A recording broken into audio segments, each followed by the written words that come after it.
I think to play it optimally, it requires a lot of learning, actually. Oh, and we are gonna get to see the Turtle Mage first. I'm looking forward to it.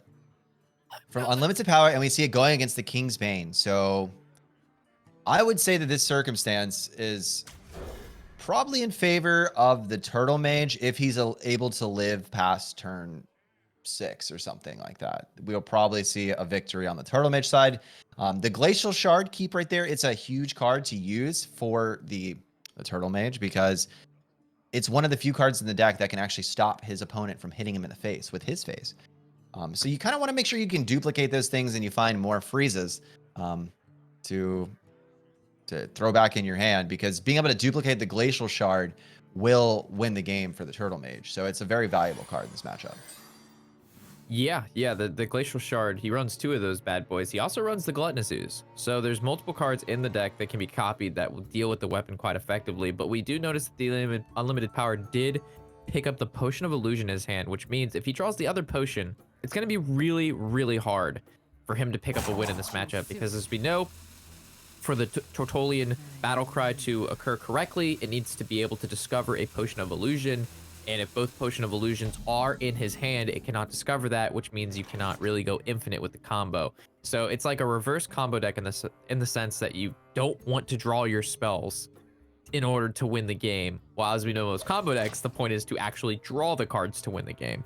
So it's kind of a weird kind of dance you do to avoid drawing spells. And that's why the Sphere is in the deck, the new weapon, neutral weapon that allows you to kind of pick and choose what you draw. Yeah, drawing the wrong cards at the wrong time with Turtle Mage will end the game itself. So yeah. in this situation, Unlimited Power basically has to pray to RNG every single turn that he doesn't top deck the second Potion of Illusion, because that would essentially just ruin the entire game plan for everything here. So yes. The Gluttonous Ooze is a great find, though, right there. That will also, if he is able to duplicate that, it will essentially do the same thing as the Glacial Shard, if you think about it, but it also gives him armor, so... Yeah, the Ooze is actually... Would you consider it better? Because not only does it destroy the weapon, you also get the armor, and it would put it back into his deck, which means he'd have to redraw it, but if you have another Ooze and it attacks, you're just gaining the same amount of armor as it's attacking for, but you're also destroying it. So I guess they're both equally as good, the Glacial and the Ooze. I would say the Glacial Shard is probably better because of the flexibility of it being 1 mana all the time. But once you start using the potion, that's yeah. Yeah, everything's 1 mana once the turtle comes out. That is true. It's no more paying mana for cards. Everything just costs 1. Well, 1 is still mana. I feel like that is like one of the few limiting factors of Turtle Mage once it starts going off, but that Doomsayer pickup, not too shabby. No, it's kind of a great time to play it too. He has how much damage on the board? That is 6, and then he was 7. So he basically can use the Doomsayer to heal for 7. Yes. A lot of people don't think about when, they play a card out, for example, that if he plays Doomsayer here, it will just die. But people don't take into account that 7 damage that you're not taking to your hero, right? It's just a 2 mana gain 7 life is what's occurring here. But he also combos that with the Glacial Shard to freeze the 3/3 to hopefully have that Doomsayer survive. What do you think about this?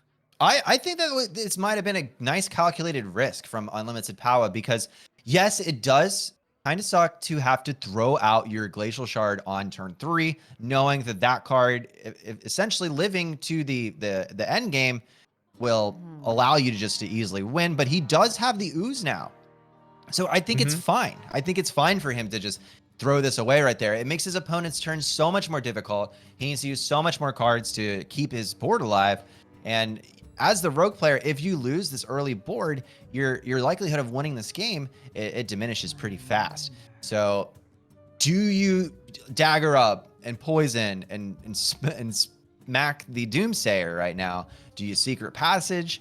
Do you just look for the Kingsbane and allow everything to just die? It's hard. It's a very difficult decision for Mazzu that Unlimited Power effectively forced him to be in right now.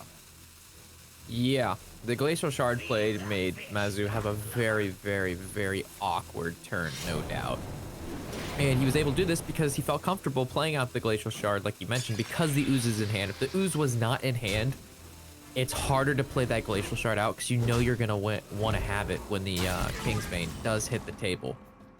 And it looks like Mazzu, wow. very nice clear on the Doomsayer there. He developed another minion, buffed the weapon. Now Unlimited Power has it. He's got to figure out what he's going to do to try to stop some of this damage coming in, because 4 minions on board with the Rogue and the ability to potentially get the Kingsbane next turn with the raiding party to keep loading up. Yeah, Mazzu just decided, hey, like, I don't have my Kingsbane. There is a Doomsayer on the board. I'm just going to play old-fashioned Hearthstone. I'm going to add the Deadly Poison onto my dagger and build a board that is better than my opponent's board to threaten pushing more damage into my opponent's face, and I love it. I think that was absolutely the correct play there. And I see, what do you think Unlimited Power is looking for with this draw right here, knowing the secrets in his deck? Flame Ward. I don't believe he's running Flame Ward. No. This isn't the draw. This is the key, the secret lady, the 4-mana discover. Oh, right. So these are just random secrets, not that have to do with being his deck. So I'm assuming he was looking for some sort of clear there with the Flame Ward, just because it would be able to kill all of Mazzu's board. The counterspell pickup there was pretty big, though. Because whatever he hits with this counterspell is going to be very good for him, because I'm assuming what we're probably going to see happen first is going to be that cutting class that's 1 mana on the left side of his hand go off, and then the counterspell immediately deny that. But then we'll probably see the raiding party get played because... Really? I think he might start with cutting class and then go raiding party. And then yeah, that's secret what I was passage saying. For later. Oh, Cutting okay, class, sorry. I thought you said, okay. I thought you said secret passage first, and I was like, oh, that'd be bad. I might have said the wrong card. That has happened. All right, so just like we thought it was going to play out, we're seeing it happen here. Finding the top minion is huge, and especially the Kingsbane now. We're kind of seeing Mazzu's hand start to finally pop off the way that you want it to when you're playing Kingsbane, and it giving him a lot of options for ways to challenge Unlimited Power's limited removal. That was fun to say. So, probably going to swing with the weapon here. Will he just play out the Kingsbane, or will he play the Pirate first? How do you think this ordering will go? I feel like you got to play the top minion when you have it for free. I would have liked to see that just hit the board, but perhaps he's saving it because he wants to combo it with the ship's cannon on a follow-up turn, right? So he wants to use, because he knows it'll summon the other pirate from his hand as well. But that would have been a lot of damage on the board. He could be playing around like a blizzard, like a coin blizzard here. Something like that. Probably he's afraid like Unlimited Power might have the actual freeze for the board. And by locking himself out of the cannon turn, then it's not giving him enough to do on the follow-up. But looking at Unlimited Power's hand, I feel like the risk factor would have been rewarded from Mazzu for just getting the minions on the board right now to push that damage. Yeah, because if you just play the minions outright and they get to attack, you're pushing 5 damage. If you combo with the ship cannon, you're getting 4 damage. You're getting less damage with the ship cannon by doing it in this way, but it plays around that coin blizzard. So in this circumstance, though, it's probably going to help him out because he doesn't actually have to tap the Ziliax again if any of these hit it. So he's got essentially a... There it is. Okay. There's the hit. So this ended up working out good. So holding the Dread Corsair to combo with the ship's cannon ended up being the correct play here. And that's kind of heads up from Mazzu. I wonder how much practice he has against the Turtle Mage with this Kingsbane Rogue. Yeah, it was like he was exactly anticipating the Ziliax to be played around there. Finding the Frost Nova right there is actually kind of...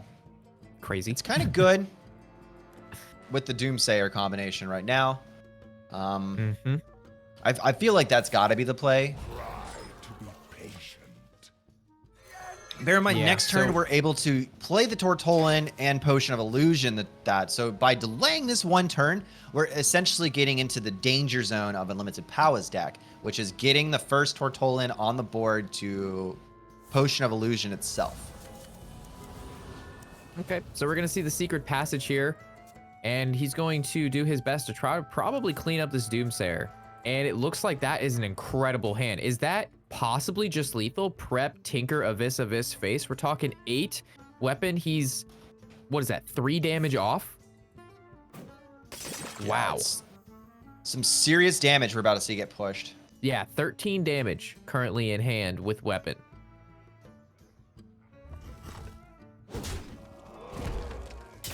And we'll see a double Abyss onto the Doomsayer here to keep his minions alive.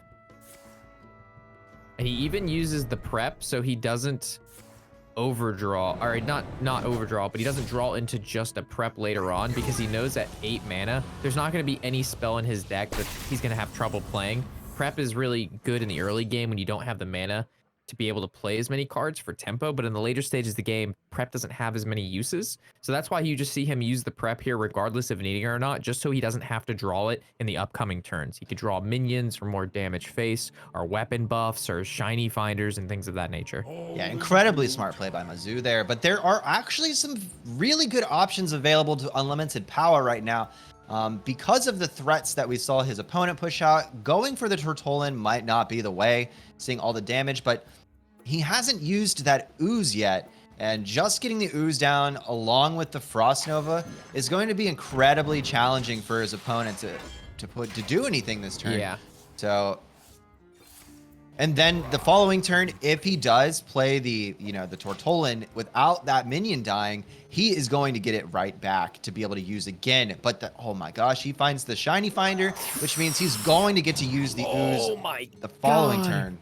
What a pickup. That is huge, because you're exactly right. If that ooze were to have stuck around, he would have been able to copy it. And he has weapon removal. Oh, and he goes for the going face. So the ooze is gonna get returned, give him more armor right now, probably. Yeah. Or do you just play the other Tortollan to freeze the board? Because you have to choose. Well, he has coin, right? And he also has potion in hand. Okay, so you probably just don't. Yeah, you just go. You play it to potion. And then you play it to freeze, but then you don't get to play the ooze. You're exactly right. So you have to decide. Do you want I guess how much damage is on the weapon exactly right now? Well, you have to freeze the board. The board means you're dead. So the board freeze has to occur whatever. The weapon has 7 attack, which means oh, but what if he can ice block? Yeah, we saw that that's still in the deck. He did draw both the freezes. The ice block is really huge though. So I think that's got to be it. If he ice blocks, that means he's going to lose both turtles. So he just has to freeze here, right? That's his only option.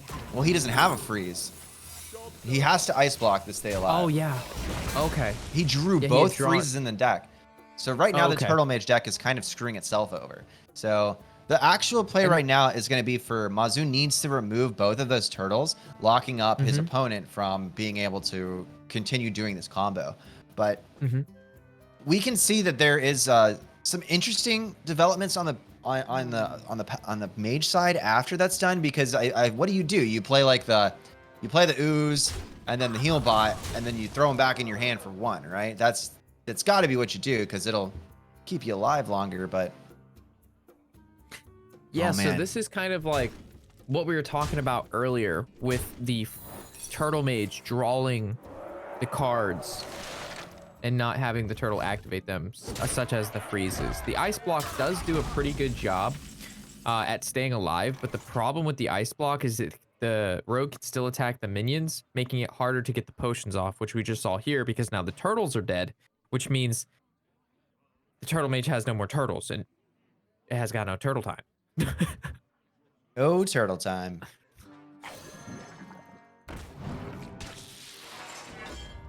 Yeah, I think it just was like an unfortunate sequence of drawing for the side of Unlimited Power right here. But at the same time, we saw some really clever plays by some of the patience and the discipline in the way to not play cards and when to play cards from Mazzu.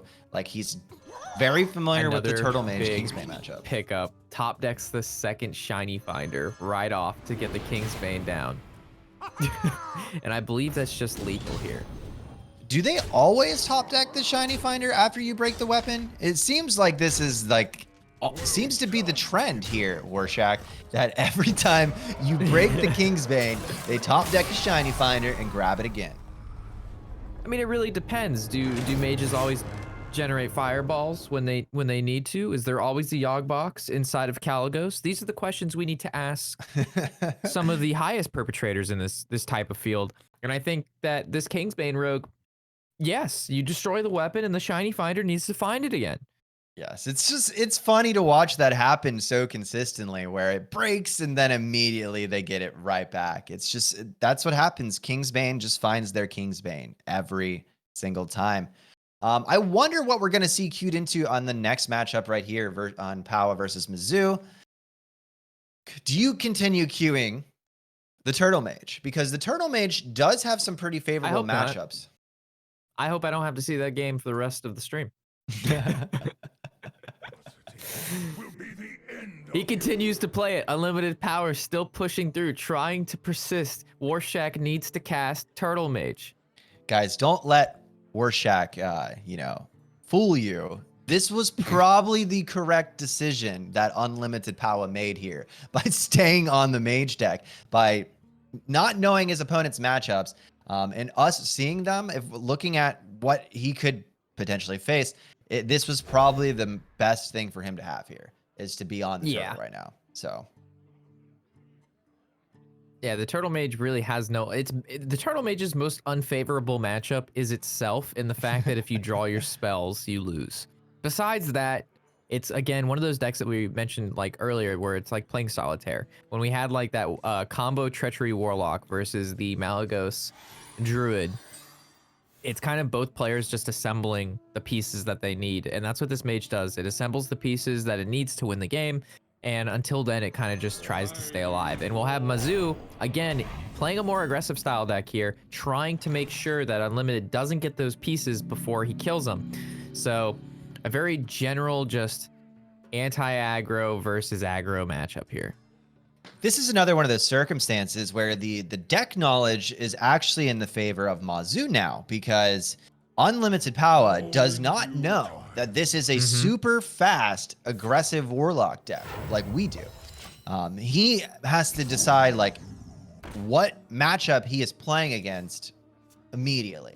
So we see that's an interesting play right there. When you see a Voidwalker come out, you assume Zoo, right? I feel like that's a general rule of thumb. When a Warlock plays a 1-drop, and then they most likely will be playing a 2-drop, and especially a 2-drop that revolves around discard, you can kind of get a good gist of what you're playing against. But yeah, I definitely agree that Mazzu has the advantage here, knowing what cards and what deck Unlimited is playing. Yeah. I think the biggest factor that plays into that is the mulligan, right? Like, as the game progresses, you have a better idea of what can and can't happen, but straight off the mulligan, it's very hard to just look at a class and be like, yeah, I need to mulligan this particular way. And mulligan is one of the most important things that occurs in the Hearthstone match. You definitely don't want to, close yourself out of a win before it starts because you've selected the wrong cards to, try to combat your opponent. Yeah, it's honestly interesting too, because Mazzu knows now, like, okay, I need to get my early minions. I need to curve out. I need to smash in this guy's face before he ends up just, nay-naying me after turn 8. I do like the Doomsayer here. It does kind of challenge what Mazzu is going to be able to do. Because, of course, that minion does... You don't want the 3-2 on the board right there to die, because once that is a scaling minion, and that's one of the ways that you scam games. But I don't think interacting with the Doomsayer is probably going to be the right play for Mazzu, considering there's really nothing that's going to be able to happen here. That would yeah, there's not much you can do about that Doomsayer at all. He's just gonna have to go face, like you said. Very good for Unlimited Power. This is giving him a huge advantage now by clearing the board early on, getting rid of that initial tempo, and thus putting Mazzu back at the drawing board of what he wants to do to build his board again. And also, we see the turtle pickup from Unlimited Power with no spells in hand. So this is kind of the ideal start that the Turtle Mage wants to see. No spells. The board is fairly clean. He knows that Mazzu is most likely running a more aggressive style deck, and he was able to kill off 2 early game minions. Looking at his turn 4 and turn 5, he's got minions to be able to play that are both fairly good at dealing with not only the board, but building mana, looking at the Mana Saber. Okay, well, we see he top decks the first potion, so that is not what you want to see happen, but... Yeah, it's got to be the Mana Saber here because that just kind of allows things to happen faster for you and opens up more options for you on the following turn. Killing the Dark Lair isn't a Ooh. possibility. Matron pickup for Mazzu, though, with Hand of Gul'dan in hand. Do you just play it, even realizing that you're not getting value out of the Dark Lair when you have it stick on it around for a turn? Or do you just try to go off with a Dark Lair and then let the draw mechanics happen when your opponent has an unstealth minion so you can get value out of the rush? A combination of both. I like this. Yeah. Yeah. I didn't see that. Yeah, I think that was... He leverages... Sorry. Go ahead. That was hand optimizing right there. He used the Dark Lair to get one more extra mana back to also play the Nightshade Matron to draw. So he put the most amount of stats on the board possible on that turn, and I think that was the right play. Yeah, like you said, leveraging the Dark Glairs, take damage, get mana back with the ability to discard Hand of Gul'dan. Perfectly executed. Yeah.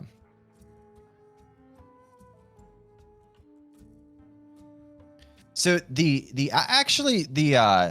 Vulgar Humongulus poses to be very annoying for the board state of Unlimited Power because he can remove that and get rid of the taunt minion on the board so that he can eventually reach the Dark Lair. Interesting decision here. So he plays another.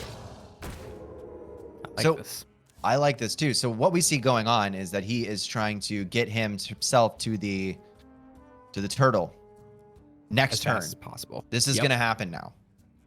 Yep. This was a pretty spicy play by Unlimited. Not a lot of people think about using that potion that not on turtles, but once a potion is drawn, you kind of are at a huge disadvantage because you don't know when you'll draw the second one. So ideally, like starting to get to the combo of being able to get the first one out and start, you know, getting that value roll and getting the damage chipped in is like of the utmost priority. So this play basically says, hey, I already drew one. I need to accelerate my mana. What does that? Mana Saber. How do I get there? Attacking with it. How much mana do I have next turn? 8. With 8 mana, I play Turtle. Start with the potion shenanigans. And it's time to Turtle time. Right. It's almost Turtle time. That is very much true. Oh, wow. That is huge.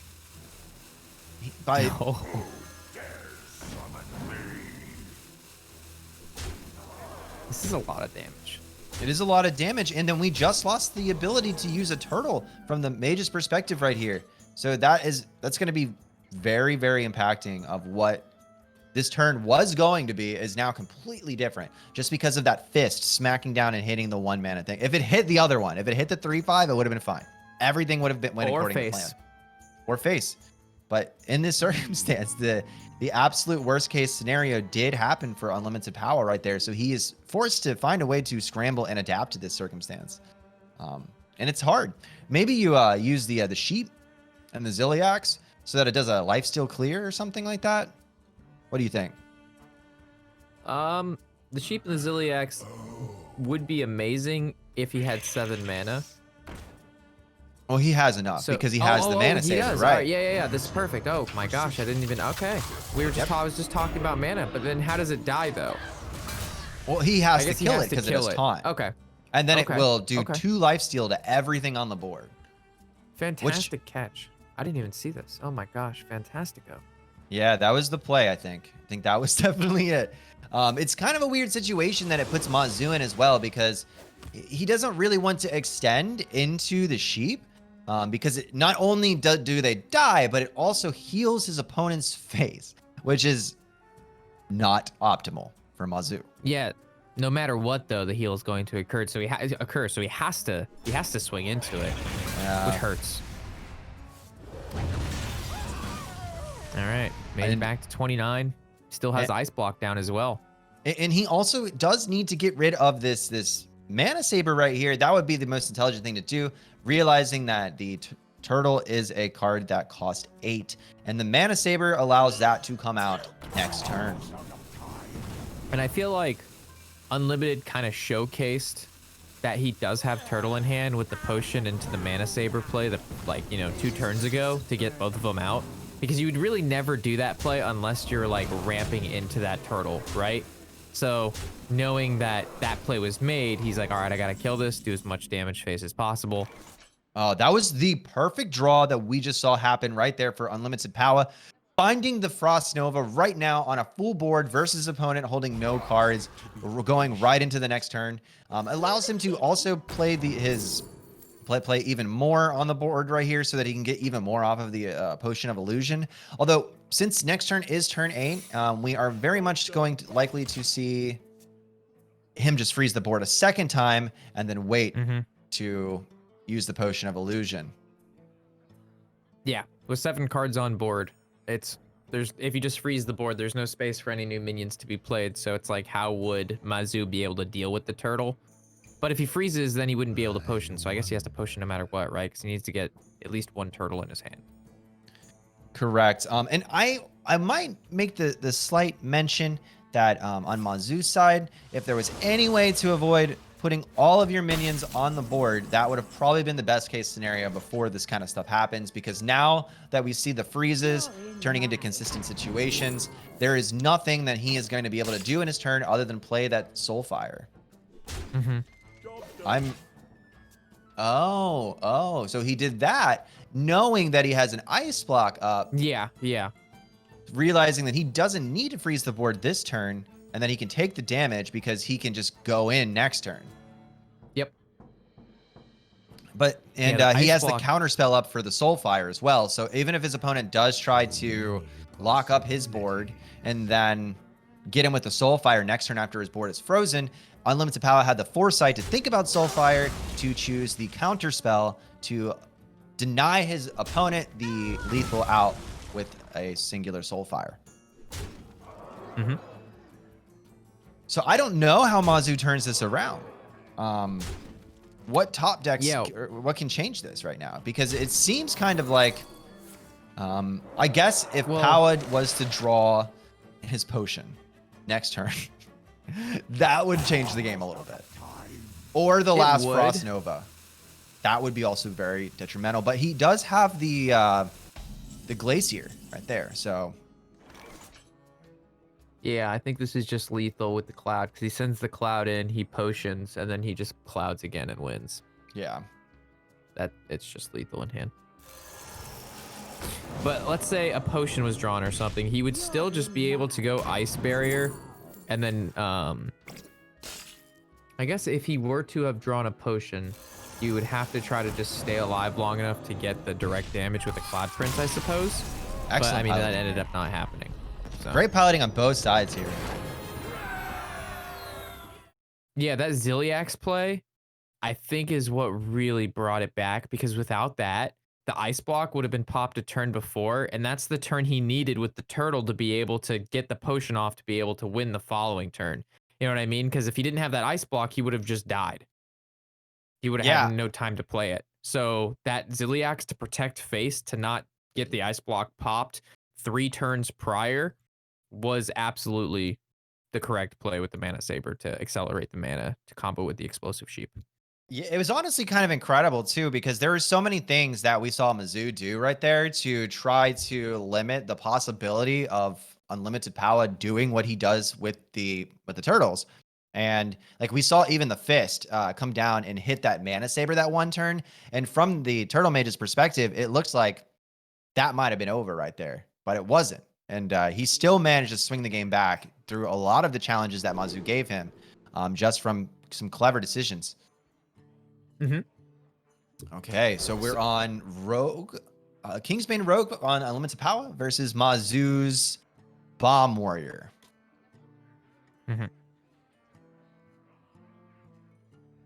So I think in this circumstance, the Bomb Warrior is favored because the Rogue deck likes to draw really fast with all of the secret passages and the cutting class, and getting a couple bombs in your deck can make doing the Kingsbane dance a little bit deadly. Yeah, so with the secret passage with the bombs, I think I didn't know until I started obviously playing the matchup and seeing them secret passage and never draw bombs. You actually just draw the bomb as a card. It doesn't actually proc the bomb with secret passage, unfortunately. It just goes into your hand as a 5 mana, play this, take 5, draw 1. Super weird interaction. You're right. I know that too, and I forgot about that until you mentioned it. So I'm glad you said that, so we didn't confuse No, anyone yeah, who's viewing this. No, yeah. Anytime you normally think like your opponent drawing cards, you just draw the bombs. The secret passage just does weird stuff. It does not act like normal draw. It acts as just like grab 5 cards, not draw, or grab 4 cards now, my mistake, instead of drawing. But yeah, I still think the rogue is not favored in this particular matchup, just because also the warrior has a ton of armor game. I mean, it still runs the risky skippers and the armor smiths, and it has the Ankar, which we could see in the hand, a Mazzu. So unless rogue gets a very explosive start and like the warrior doesn't find the pieces to be able to deal with like the board state and the health generation through the armor, I see the warrior being in a piloting position. I agree with that. And one thing that a lot of times I haven't thought about in a while is how nice Cavern Shiny Finder, that's the card's name, right? Yes. Yes. It's how nice that can test an Eternium Rover, because there aren't many minions that you can play this early on in the game you can play against an Eternium Rover without essentially opening up the possibility of your opponent getting a whole bunch of armor off of it. But Powa didn't really have to take that risk because his minion had such a high stat line that his opponent made the trade for him.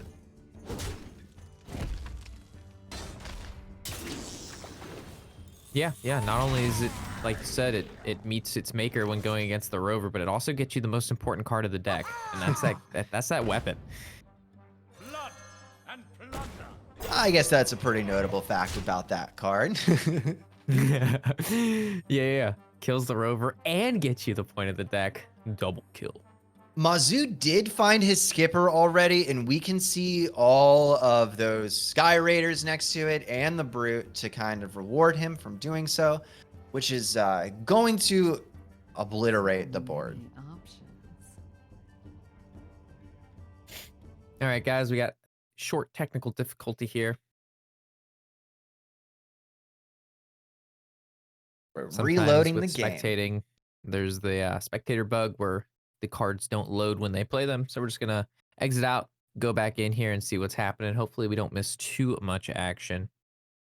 One thing I would mention about the game that we're watching right now is from Mazzu's perspective is, do you go in on the skippers to get rid of an early board of pirates against Kingsbane, or do you wait to find the armor smith? And I think we just had our answer right there. He just says, yeah, he says, you know what? I don't want to take chip damage if I can try to avoid at least anywhere between what seemed to be 3 to 5 damage with those 2 cards in combination. I'm just gonna clean it up. And you know, the rogue found now has another to probably skipper. deal with the skipper. Oh my. So did he discover a skip? I'm curious now, like, because he found another skip. There's another skipper in the hand, and that wasn't there prior. So no, yeah, and I think it was actually, I don't think it was discovered, because I think the 4 mana card in the very left got discovered because that's not main deck. So we probably top decked the skipper. Yes, so he top decked the skipper and then generated that 4 mana pirate that adds 1 attack to your weapon. Which is even better because it makes it so much less punishing to use the skipper early on, knowing that you can save the other one in your hand to combo with the Brute and the Armor Smith later to get yourself out of range from dying to the Kingsbane. Mm-hmm. And as we can see, Unlimited Power doesn't really have a lot of draw in his hand right now. We see the Kingsbane, which is really good. We see the Abyss, which is some good in-air damage, but there's not really any other action occurring. He doesn't have the 3 mana, you know, grab some pirates, or the secret passage. Yeah, Unlimited Power's hand is looking rather thin. I will admit that. Generally, you don't even want to use the Eviscerate until you're closing out the game. So we see a card that makes a spell cheaper, 2 1/1s, and a 1 mana 1/1 weapon, 1 mana 1/3 weapon, all of which is not very impactful to a game currently. So he needs to have some good draws over the next few turns so that he can stabilize himself and keep his momentum growing. I do like the tempo 5/4 from Mazzu right there. I think that was absolutely the play to contest your board with your opponent's board with some more stuff. I like the cutting class. I wonder if you use the prep first. I think you do. You're getting to the point where prep's not as impactful, as good. Yeah, because you're getting to the point where you have enough mana to be able to cast most of your spells anyway. It also allows him to weave the Abyss to kill the 5/4. And I like killing the 5/4 to be honest, because it's a card that you're going to need to deal with taking a lot of chip damage in the early game, especially like a 5 attack minion, and you have the ability to deal with it right away. And you even can develop a small little 1/1 besides your current 1/1 to be able to get in chip damage against this warrior, get some of that armor down. Yeah, I agree with that, Warshack. I think it might be the turn before or 2 turns ahead that you switch to the face game plan for the Kingsbane. Generally because, like, you know, you can't just start taking 5 damage repetitively over every turn because that's putting yourself on a pretty fast clock. Yeah. And so I do think weaving in the Eviscerate to remove the 5/4 was the right play, even though that is 4 damage we lost on Mazzu's face. It really comes down to, does he find the Armor Smith right now? Because if the Armor Smith happens, that's going to make this game much, much longer, or it might just shut out Unlimited Power completely. Yeah. As we can see here, though, we have a very good turn coming from Unlimited between being able to play the Pirate and then the Oil. Ideally, you don't want to like play a minion and then Oil because it could land on the new minion. You normally naturally want to play like a spell, then Oil, then minion, just so you can make sure you attack with whatever minion gets buffed by the Oil. Right. But in this situation, you know, 2 out of the 3 times he should be able to attack, unless he just goes with the Secret Passage. I like Right, he's going with the I like the Oil. I like lands this. on a minion that can attack. 10 damage going to face. Because why not?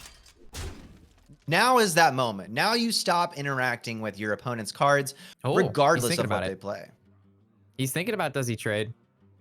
Well, he's probably thinking about Zilliax, right? Because Zilliax Or Skipper. or Skipper can come down as well. Opts to trade. Okay. Looking at Mazzu's hand, I would have liked to see that potentially go face, just because I do see the Secret Passage in Powa's hand, and knowing that we would have him down at 13 health and that Powa would have the big weapon increase, that seems like that would be a better situation for him to be in going into this turn right now. But I do understand why you trade into that there, to reduce the likelihood that you can be punished in a way that will make you just lose the game instantaneously. But as we previously said, drawing an Armor Smith is probably the worst case scenario for the Kingsbane deck right now. So, I mean, Armor Smith is in the hand. It's in the very left. that is okay. That is true. But I guess he can't. Is this the turn you go off on it? You could probably get more value if you wait. You're at, I say when you're at above 15 health, that's fairly safe. It's below 15 is where you start to get scared. So in this situation, he gets the Brute out. It's one of those minions that's a little bit harder to get out against an aggro deck because you don't have a lot of time. But this was a turn that he was able to play it. It's above 15 health, clear a minion, and now Unlimited Power has to kind of like ignore this guy, right? There's no way you can sink 7 damage into this and still end up pulling ahead unless he somehow like buffs the weapon this turn through stuff with Secret Passage and then redraw the weapon to redevelop. Well, he could play the cannon and go in on the fact that the cannon hits that, and then he could smack it. But I don't think that that's the play either. I think you just want to kind of get this to end. I think you want to push damage and make it happen here. Ooh, That's Oil's a good. nice pickup. I like the Oil. Yeah, so we might just see a deckhand here and then the Oil. He can play it all, right? And then, yeah, The you whole can play hand. it all, but you definitely want to order it correctly. So he opts to put the Oil on the 4/1 and not potentially on the deckhand, which means, okay, so he's just going to send it off face. I like that. And the one thing that's interesting to think about is think about what would have happened if he went face last turn. If his opponent did the same play and he went face last turn, that would have been lethal, right? Yes. But at the same time, I don't know if Mazzu would have done the same play, seeing that he does have an Armor Smith and a Risky Skipper in the hand, so that he could have went really intense on the healing, like we're probably about to see right now. And that probably would have just happened a turn earlier if he did go face right there. So, And if it would have happened earlier, he wouldn't be getting as much armor because there would have been less minions on the board as well. you can kind of see Unlimited Power on the bottom looking a bit like he was predicting that this might be the situation when it comes down. Yeah, This is the point where we were talking about the warrior being able to get a large quantity of armor very fast while clearing the board and developing minions. Yeah, you definitely play that last Sky Raider just because the amount of armor that you're getting at this point is so nice. And that is a generated risky skipper right there. Is that a... Oh, man. There we go.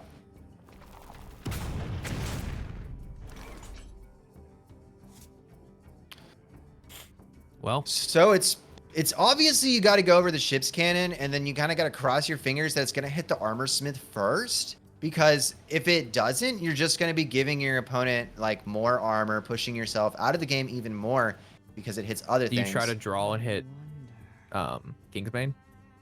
That's also a calculated risk that you could do. Okay. So he's opting to go with the dagger into the armor smith to guarantee the fact that the ship's cannon, when it goes off, will not be hitting the minions I like to get that. him armor. Wow. It goes They face. all went face. But that makes Kingsbane lethal. Like, if he gets his Kingsbane now, he just wins. RNG giveth. Oh my gosh. That was a 1 in 4 3 times. That's pretty good. And now we that's see some the second skillful skipper come piloting. down.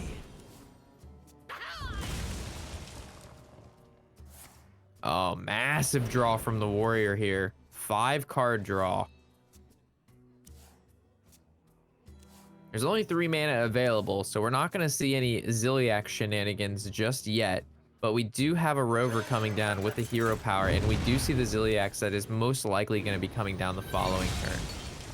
So the question is, can he win right now? Yes, he can. He needs to top deck a draw card, which he doesn't top deck, but he has one in hand. So we'd have to go like Cutting Class into Secret Passage into Kingsbane into Secret Passage into Deadly Poison into like Second Abyss.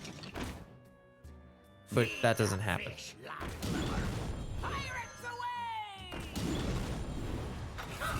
Oh, well, yeah, he's dead on board. So Yeah. Well played. It was all that risky skipper, man. The risky skipper armor smith just blows out against decks like this that go wide. yeah, I think that what we just saw there was basically like Kingsbane being unfavored. You know, because those the way those cards come down, it's pretty hard to win from the aggressive perspective and get through all of that armor and stuff. But Mazzu did show some pretty incredible discipline on waiting to use that armor smith at the right time. I do wonder about that one play though, where where he traded instead of going face to play around the Ziliax. If Mazzu, if that play was made that way and the other play was done exactly the same, then we would have seen the game end in a different fashion, and that's interesting to think about. But great plays all around. That was a very important turn, and that 4 damage ended up like really mattering, because if he would have had to play the risky skipper and armor smith prior, that means there wouldn't have been a brute on the table. There would have been less armor gained. I mean, it changes the entire dynamic. So just shows the importance of, you know, calculating every bit of damage and the implications of that. All right. So we're seeing the discard warlock again versus we're just gonna call it the warrior deck. Yeah, it's the only warrior deck we're seeing. I guess the odd one was different today. We had that odd control there was an warrior. odd warrior today. It made me very happy. Eternium Rover, obviously an amazing find for the warrior on Unlimited Power side right here. The hand of Mazzu looking kind of bittersweet. Unlimited Power's hand, very good as like Rover, and the Town Crier is just really solid stuff. Yeah, this But is looking the at nuts. the zoo.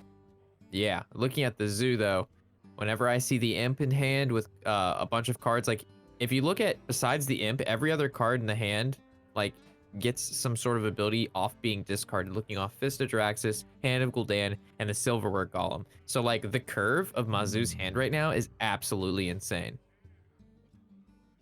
Oh yeah.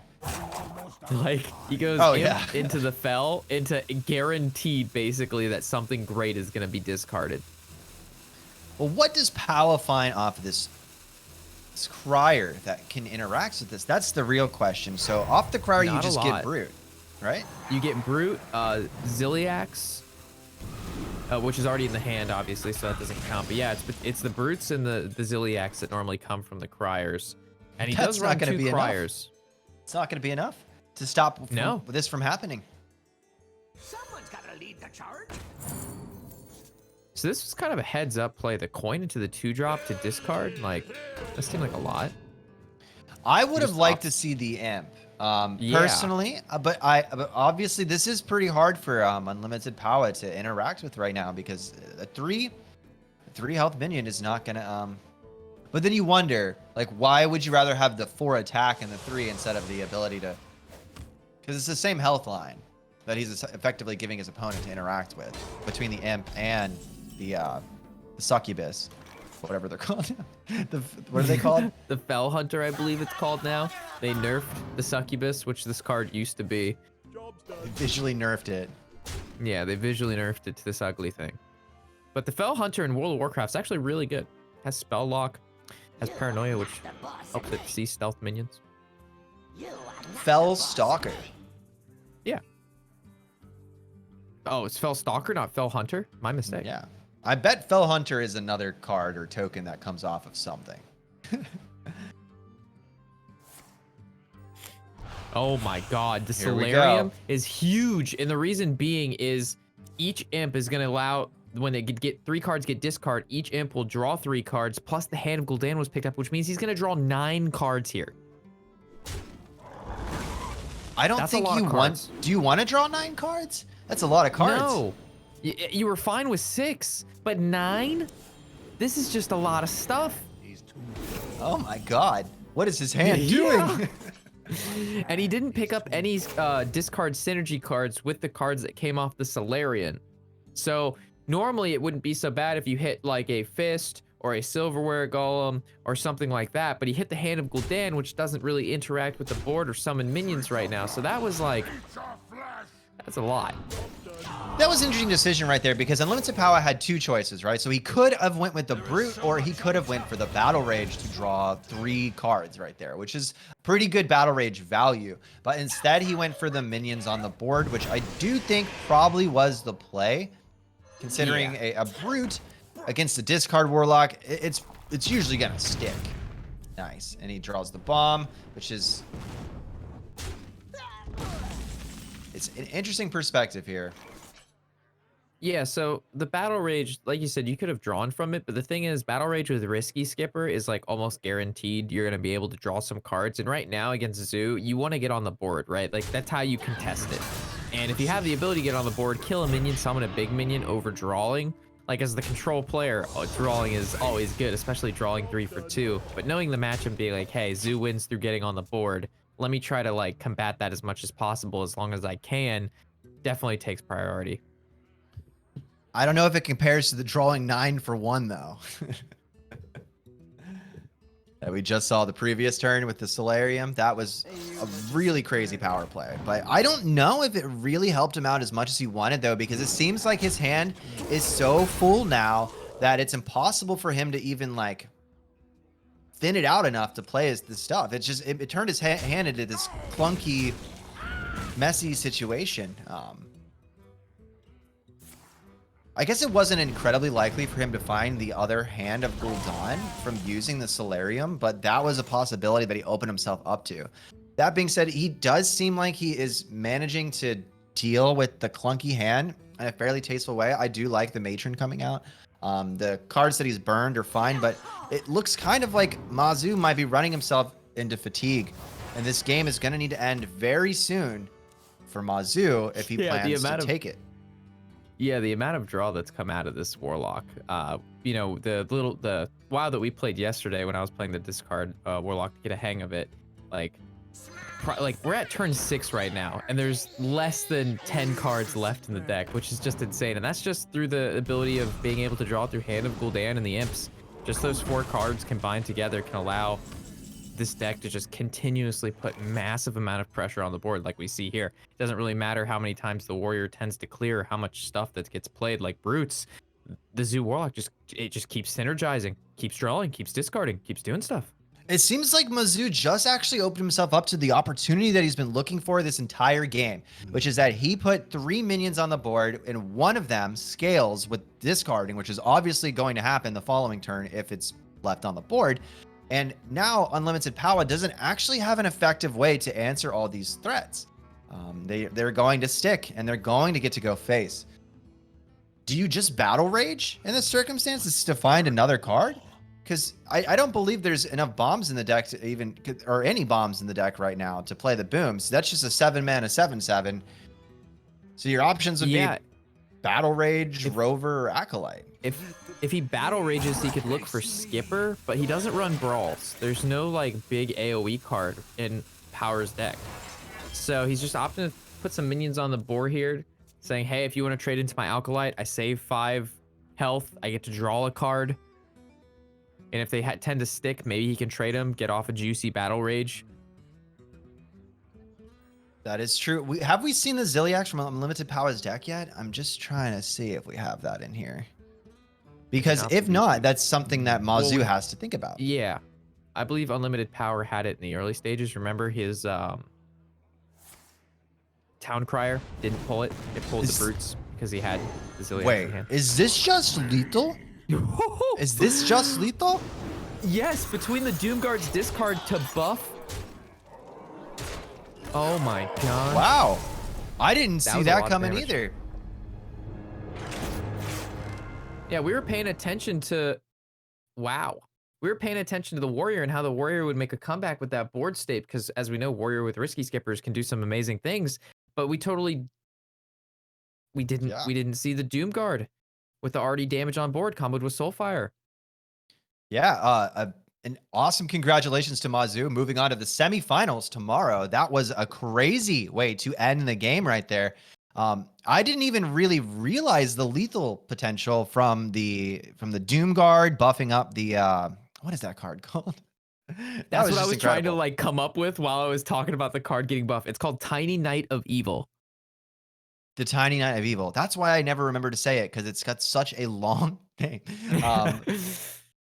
But yeah, that was very well calculated on Mazzu's end right there too, because I know I've been saying discipline a lot from watching him play right here, but he had such a clunky hand.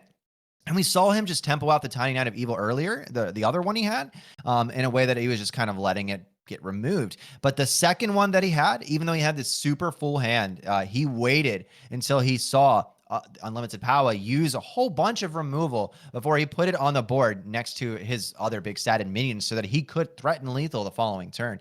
And that was just brilliant planning. And yeah, great piloting right there. Yeah, and it looked, you were saying like the hand looked clunky, and the reason that, you know, we were kind of saying that was because he had overdrawn quite a few cards and had a very full hand very early in the game. But I think that actually, like, as much as he like overdrew and stuff, I don't think that really made an impact, because him having that many cards just gave him more options to be able to deal with what the Warrior was doing and to put stuff on the board.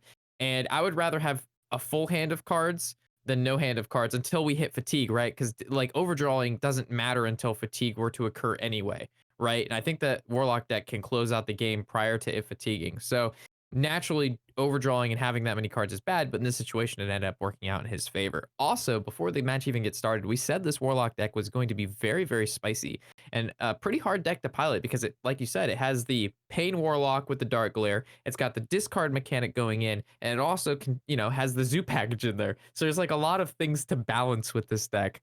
And yeah, it was a fun one to watch. Yeah, that was an absolutely incredible game right there on the end. I did not know the way that was going to go, but Yeah. Once again, congratulations to Mazzu moving into the semifinals.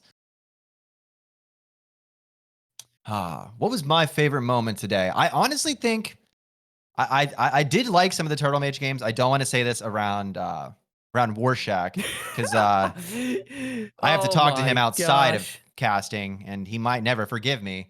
But watching the previous game where we saw the Turtle Mage come back after losing the Mana Saber from the Fist was, I didn't even really anticipate that, and I found that entirely exciting. But then again, yeah, there was that one game with the Kingsbane. What do you think? What was crazy to you, Rob?